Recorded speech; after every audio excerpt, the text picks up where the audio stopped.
هخلص بصراحة من التوب بتاع النهاردة ده على طول علشان امتحاني بكرة، وهيبقى صعب يعني ان انا اسيب لاخر اليوم يعني.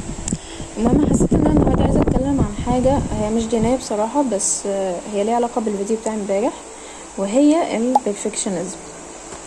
انا واحدة بتعاني من البرفكشنزم بصراحة. لما بحط حاجة مثلا في التودو ليست لازم اخلصها في اليوم ده وما خلصتهاش بتضايق جدا، بقعد اجلد في ذاتي وانا ليه ما خلصتش الحاجات دي. وانا كمان اصلا كنت بحاول.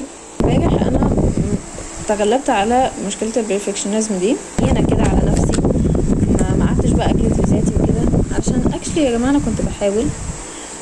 انا ما ضيعتش وقت من فراغ، انا كنت فعلا قاعده بحاول، وكنت قاعده على المكتب ماسكه الورقه والقلم بحاول اذاكر بحاول اكتب، بس انا ما كنتش قادره لان انا ما كانش عندي طاقه يعني. امبارح كنت المفروض اخلص كم كبير جدا، حوالي 4 سكاشن او 3 سكاشن و5 محاضرات مراجعه ومذاكره، بس ما خلصتش منهم ولا اي حاجه غير سكشن واحد بس، ورجعت انا مثلا نص محاضره او حاجه.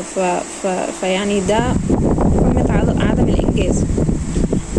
بس قلت تمام عادي مش مشكله، كلنا بنغلط كلنا بنقصر وحقنا كلنا ان احنا نقصر على حساب المذاكره، عشان خاطر راحتي انا ونفسيتي.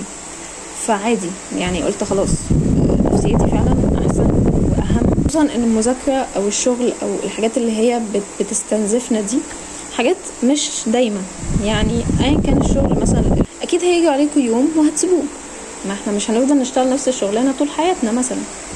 فالبرفكشنزم ده يكاد يكون حاجه مش موجوده، لان مفيش حاجه بيرفكت، حتى لو احنا شايفينها بيرفكت فهي مش بيرفكت. لما بكون عايزه مثلا انزل فيديو على اليوتيوب وبستنى ان هو يكون بيرفكت وبيبقى في نظري خلاص بيرفكت، واجي انزله بعدين اتفرج عليه تاني الاقيه ان هو ده ناقصه حاجات كتير جدا واتضايق اكتر، لحد ما استوعبت ان هو مفيش حاجه بيرفكت، وان عادي انزل فيديو مثلا على اليوتيوب وهو مش بيرفكت، لانه انا عمري ما هقدر اوصل الفيديو ده لمرحله الكمال، لان مفيش اصلا المرحله دي. بس فده ينطبق بقى على كل حاجه في حياتنا عامه، مش فيديو اليوتيوب بس.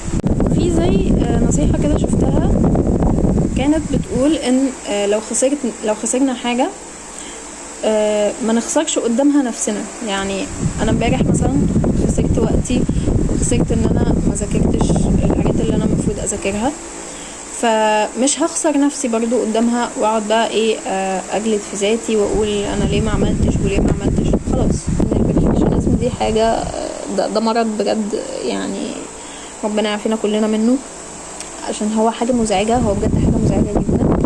بس لازم نكون هينين على نفسنا لان الحياه صعبه كفايه، فمش محتاجه ان احنا كمان نكون صعبين على نفسنا.